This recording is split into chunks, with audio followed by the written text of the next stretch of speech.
이제 여호와께서 말씀하신 대로 이루셨도다. 내가 여호와께서 말씀하신 대로 내 아버지 다윗을 대신하여 일어나 이스라엘 왕위에 앉고 이스라엘 하나님 여호와의 이름을 위하여 성전을 건축하고 내가 또 그곳에 여호와께서 이스라엘 자손과 더불어 세우신 언약을 넣은 궤를 두었노라. 거룩한 새벽의 기도자 여러분, 주의 임자리를 기다리는 기도의 시간마다 성전을 통하여 하나님을 만나려고 하는 하나님의 백성의 거룩함과 성전을 통하여 그 임재를 친히 나타내 보이심으로 자기 백성을 맞아주시는 하나님의 그 은혜의 역사가 아우러져서 우리들의 새벽 안에도 그 영광의 날마다 새롭게 재현될 수 있기를 바랍니다. 오늘 우리가 읽어갈 하나님의 말씀은 역대 6장 1절에서 11절까지의 말씀으로서 우리는 성전의 놀라운 건축이 완성이 되고 그것이 샬렘이 돼서 완성이 되고 하나님의 은총으로 평화가 이루어지는 것처럼 이제 드디어 성전 봉헌식과 하나님의 응답이 아우러지는 영광의 사건을 지켜보고 있습니다. 그 안에서 솔로몬의 성전 봉헌 축사를 우리가 1절에서 11절까지 지켜보고 있습니다. 하나님의 언약이 성취되었다는 위대한 선포가 이루어지는데 그것은 10절 말씀에 이제 여호와께서 말씀하신 대로 다윗 언약의 사무엘의 7장 역대상 17장에 나타난 언약의 규례대로 다윗에 이어서 솔로몬이 그 왕위를 잇고 다윗의 후손으로 솔로몬이 왕위 앉고 그 아들이 솔로몬이 성전을 건축하고 또 그 건축을 통하여 하나님의 언약궤를 두었다는 영광의 선포가 여기 들려지고 있습니다.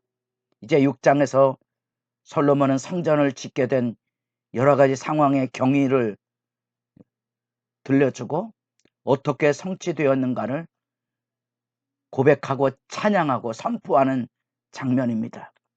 성전의 중요한 의미는 그리고 역대기의 중요한 메시지는 여호와를 찾음과 그 만남이라 그랬습니다. 역대기에만 독특하게 40회가 넘는 다라시라는 중요한 용어, 그 중요한 용어가 하나님을 찾는다는 용어가 그만큼 반복되어 나오고 역대하 7장 14절을 자주 읽었습니다. 여호와를 찾고 여호와를 만나는 자리, 거기 성전의 의미입니다.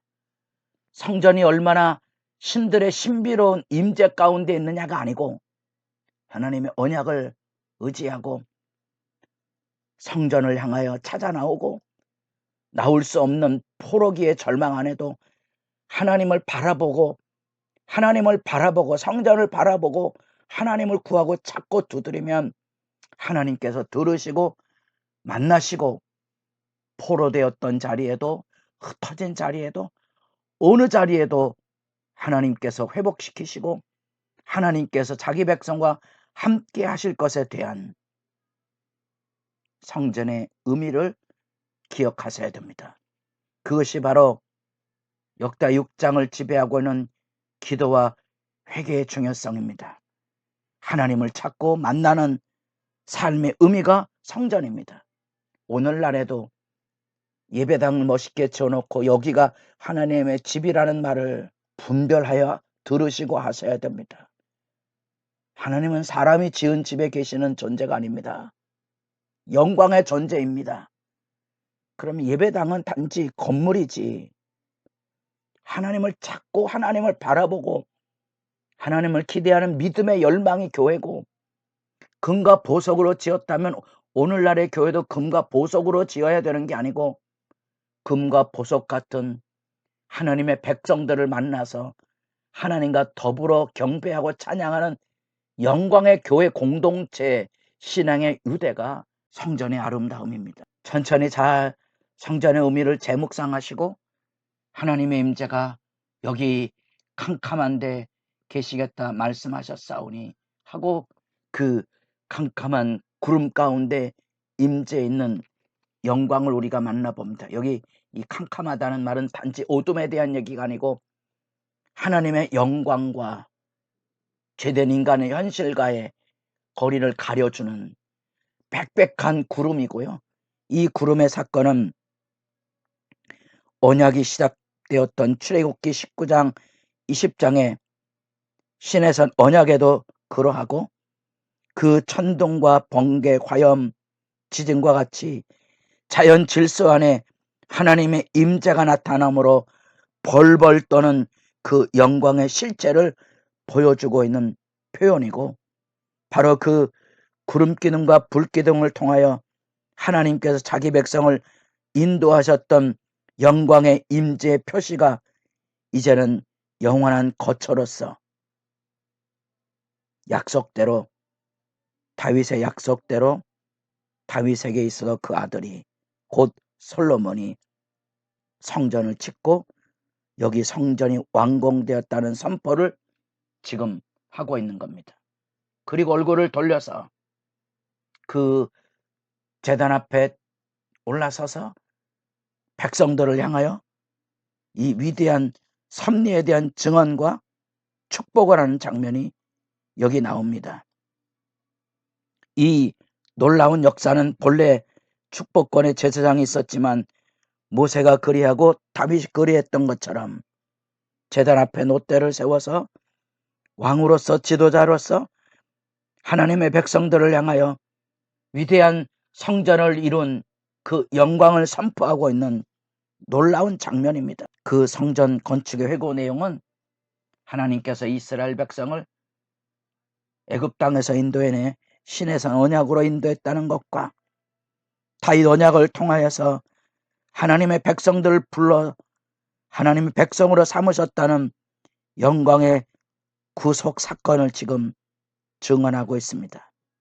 그것을 통하여 하나님께서 이루시는, 또 하나님께서 직접적으로 찾아오셔서 지속적으로 섭리하셨던 구원사의 영광 중에 여기 성전도 그처럼의 하나님의 주권적인 개입과 섭리를 통하여 하나님이 택한 그 자리, 그 백성, 그 사람, 그 역사가 이루어진 놀라운 장면이 여기에 들려져 있는 겁니다.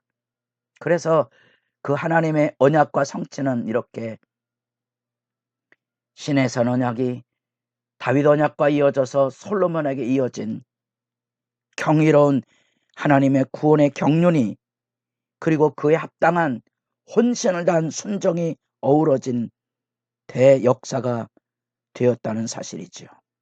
그래서 이 하나님이 선택한 예루살렘에 하나님이 택한 솔로몬을 통하여 하나님의 아들로서의 부름받아 세운 다윗의 아들 솔로몬이 바로 그 영광의 성취가 이루어졌음을 확증하고 있는 겁니다. 비로소 여호와의 영원한 처소로서의 하나님의 여기 계심, 현존이 그 임재로서 화답이 되고 있는 거죠. 여러분이 말씀을 읽어가며 여러분의 기도의 자리 안에 하나님의 현존이 있습니까? 우리가 예수 믿는다는 말은 이제 그 예수님 안에서 말씀이 육신이 되어 우리 가운데 성막이 되시고 성전이 되어 찾아오신 그 예수님 안에서 우리는 지금 하나님의 현존과 그 경이로움을 만나는 겁니다. 그것이 교회당이든지 일터이든지 병원이든지 심지어 감옥에도 예수 이름으로 이루어지는 하나님의 영원한 처소, 예배하는 예배 처소의 영광이 그곳에 있고, 우리가 구약 성경에서 하나님이 함께 하시는 그 현존의 중심에 시내산 언약, 다윗 언약이 이루어낸 솔로몬의 성전의 그 의미가 충분히 발현이 되어서 나타내 보이고 있는 겁니다. 그리고 역대기 기자, 곧 나라가 망한 상황 속에서 성전의 의미를 재확인시켜 주므로 어느 곳에 서 있든지 하나님의 임재가 있는 곳으로 나아가 예배하는 공동체가 되어야 된다는, 그래서 그들은 바벨론 포로가 멸망으로 심판으로 끝나는 것으로 생각한 게 아니라 그들은 그곳에서 하나님의 임재를 기억하고 드디어 그곳에서 그들은 곳곳에 회당을 지음으로써 하나님의 임재를 확인하고 진리의 말씀을 가르치는 변화운동이 일어났던 겁니다. 이 솔로몬 성전의 봉헌식에서 중요한 것은 언약을 이루고 가시는 하나님의 증언입니다. 하나님은 그렇게 하나님의 백성을 애굽에서 구원해내시고 시내 산에서 언약을 맺으시되 예루살렘을 향하여 그곳에 내 이름을 두고 다윗을 택하여 내 백성을 다스리고 다윗을 통하여 언약되었던 성전 건축의 위대한 역사가 솔로몬을 통하여 이루어졌다는 언약을 이루어가는 역사적인 증언 앞에 우리는 지금 여기 머물러 서 있는 겁니다. 하나님의 경륜과 하나님의 백성의 거룩한 순종이 이루어지는 위대한 신앙의 하모니, 하늘 찬양이 여러분의 기도를 한없이 가슴 벅차게 하는 영광으로 충만하게 하시기를 바랍니다.